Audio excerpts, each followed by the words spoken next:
léegi nag député yi nga xamante ne dañ leen a jiiñ ci mbirum trafic passeport diplomatique yi ñooy jël kaddu gi Boubacar Biaye ak Mamadou Sall dinañ teew fii ci prétoire bi wax ak député yi seen naataango ci mbirum passeport diplomatique yi ñu déglu. Je vous salue, vous et l'ensemble de votre équipe. Chers collègues, chers spectateurs, chers citoyens, d'habitude quand je me tiens ici, c'est pour soutenir la politique du gouvernement proposée par son Excellence Macky Sall, un leader que j'ai choisi depuis mon tendre enfance alors que j'étais à l'université. Aujourd'hui, ce n'est pas cette politique que je soutiens, mais je vais communiquer sur un autre sujet différent de ces sujets-là qui nous unissent tous les jours depuis 2012 où j'ai eu la confiance des Sénégalais. Monsieur le Président, il s'agit de cette question des passeports diplomatiques qui a défait la chronique depuis le 6 septembre 2021. Chers collègues, je ne prends pas la parole pour clore le débat. Je n'ai pas cette position, je n'ai pas ce pouvoir, et surtout notre pays est un État démocratique. Je n'ai pas aussi la prétention de me laver à grande eau parlementaire. Ce n'est pas mon objectif, la prise de parole. Non plus aussi pour me défendre, car j'aurai l'occasion de me défendre au lieu indiqué devant la personne indiquée. Mais, chers collègues, il y a des gens qui l'ont dit ici. Je ne pourrai pas me défendre devant vous puisque ce n'est pas de votre responsabilité. Ce n'est pas la mission de l'Assemblée nationale de laver un député. Notre mission est autre, en dehors du contrôle de l'action du gouvernement et de l'action du gouvernement, du contrôle de l'action du gouvernement et de pouvoir évaluer la politique publique. Notre mission est de voter les lois, comme l'a dit Montesquieu en 1748 en reprenant John Locke. Montesquieu dit que le pouvoir législatif est créé pour voter les lois.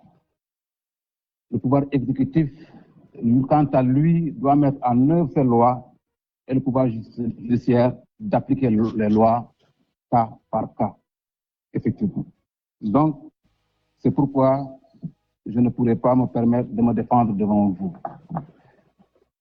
Chers collègues, depuis ce 6 septembre 2021,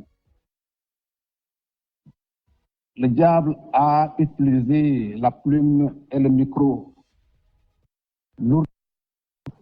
pour piller les publics et pour mettre à terre notre diplomatie sur des questions qui pouvaient être gérées avec raison, non avec passion.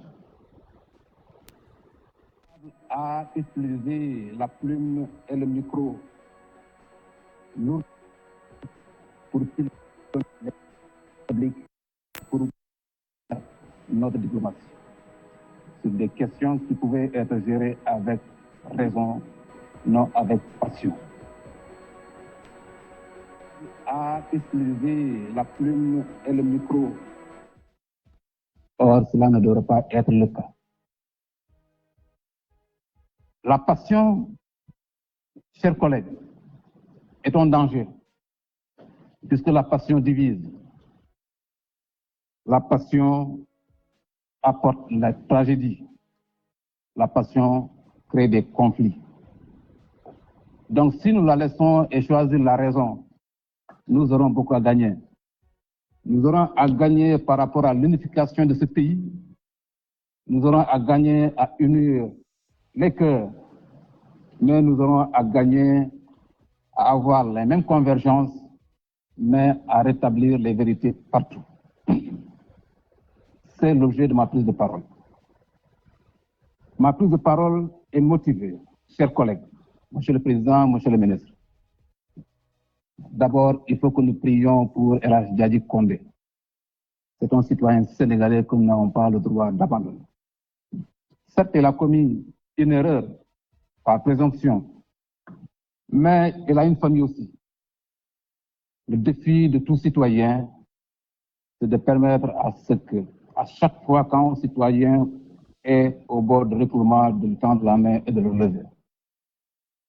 Priez pour El Hadji Diadji Condé, pour que Dieu soit avec lui là où il est, pour que Dieu lui accorde la lucidité de supporter les fardeaux qu'il considère être posés sur lui. Chers collègues, priez pour Diadji Condé puisque la volonté du peuple, c'est que nos pensées soient, pour nous citoyens, des pensées accomplies, que nous soyons des citoyens accomplis et responsables. Donc, Diadji a besoin aujourd'hui qu'il soit un homme responsable. Même s'il est dans des difficultés, la nécessité pour lui est qu'il assume ses responsabilités et les conséquences de ses actes. C'est ça l'être humain. La prière est capable de tout. Quand on se dirige vers l'obscurité, de vous ramener de l'obscurité vers la clarté. Parce que le peuple en a besoin, puisque la question de passeport diplomatique aujourd'hui est une question très importante, qui permettrait à ce que, quand elle sera réglée, que le pays retrouve la sérénité. C'est pourquoi en cela, il faut qu'on prie pour lui. Car cette responsabilité qui permettra à ce que la vérité jaillisse, et elle doit jaillir. Puisque en réalité, s'il fut sa responsabilité, c'est que la vérité ne jaillira pas. C'est pourquoi Job, dans la Bible, disait au chapitre 19, verset 4, permettrait à ce que, quand elle sera réglée, que le pays retrouve la sérénité. C'est pourquoi en cela, il faut qu'on prie pour lui. Car cette responsabilité qui permettra à ce que la vérité jaillisse, et elle doit jaillir. Puisque en réalité, s'il fut sa responsabilité, c'est que la vérité ne jaillira pas. C'est pourquoi Job, dans la Bible, disait au chapitre 19, verset 4, « Si réellement j'ai péché, seul j'en suis responsable. » Ça, vous le lisez dans une version de la Bible. Dans une autre version, vous allez lire peut-être un peu avec des termes différents, mais avec la même pensée, en disant, en admettant que j'ai commis une erreur, c'est avec moi que logera cette erreur. Seule la prière permet en tout cas de ramener un individu qui tend à fuir sa responsabilité de ramener vers la vérité. Chers collègues, c'est l'objet de ma parole, de ma parole. Chers collègues, l'objet de ma prise de parole est de renouveler ma loyauté en la République. M'a accompagné, a fait l'enseigne que je sois en vie.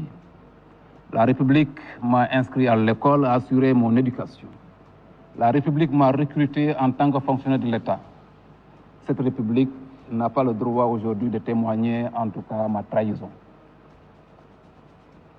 Je voudrais vous le dire avec sincérité, que lorsque l'information est sortie, alors que j'étais informé par un de nos collègues, j'ai pris la responsabilité moi-même d'appeler l'Assemblée pour le dire ce que je connais de cette information.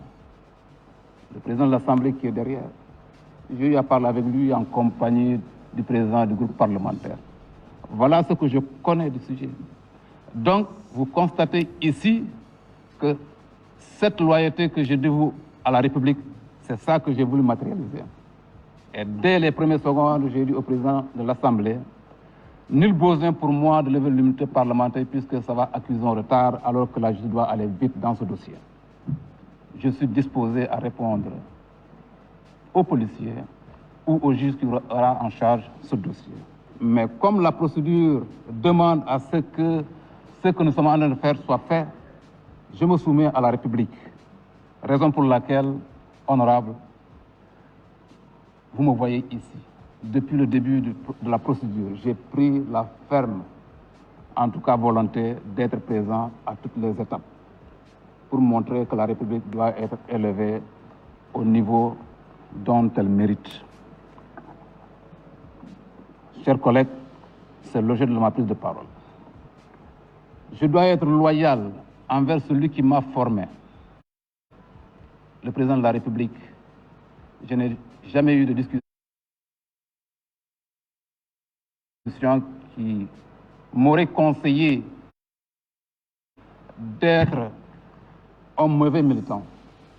Il m'a conseillé que nous puissions honorer la République. Chers collègues, c'est la raison pour laquelle je suis ici. C'est pourquoi j'ai adhéré avec lui pour que nous puissions ensemble former une alliance pour la République, une alliance forte, sincère et durable, pour que partout où nous pouvons mener ensemble nos efforts pour relever et permettre à ce que notre République soit debout, que cela se fasse à tout lieu, à tout moment et à tout instant. Voilà un des instants qui est arrivé. Chers collègues, ma prise de parole, c'est pour vous remercier. Remercier chacun de vous, parce que j'ai vu en vous le soutien. Beaucoup m'ont envoyé des messages, beaucoup m'ont parlé frontalement, beaucoup quand même m'ont écrit sous une autre forme. Je ne pourrais pas ne pas aussi prendre la parole pour vous en témoigner. Témoigner ma famille politique. Ma famille politique aussi m'a soutenu. Remercier en tout cas les Sénégalais de manière générale qui m'ont traité avec les honneurs qui m'ont été accordés depuis 2012.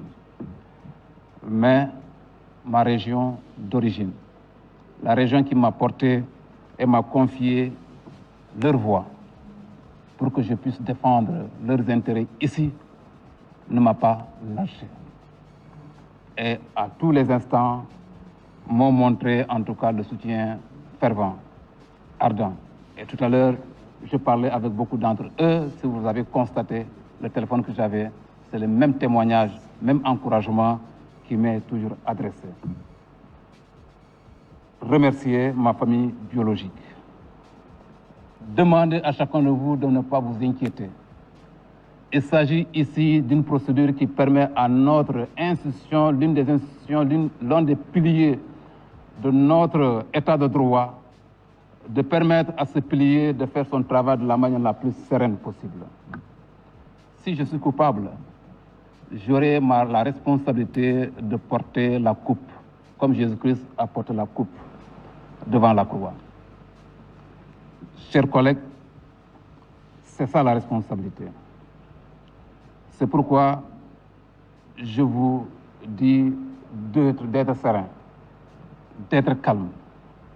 Si le droit est dit, en tout cas, c'est ça qui est bien pour tout le monde. Monsieur le Président, je termine par ici, pour vous dire mes activités quotidiennes. C'est ces activités qu'on m'a confiées le peuple, de manière quotidienne. Il s'agit des travaux.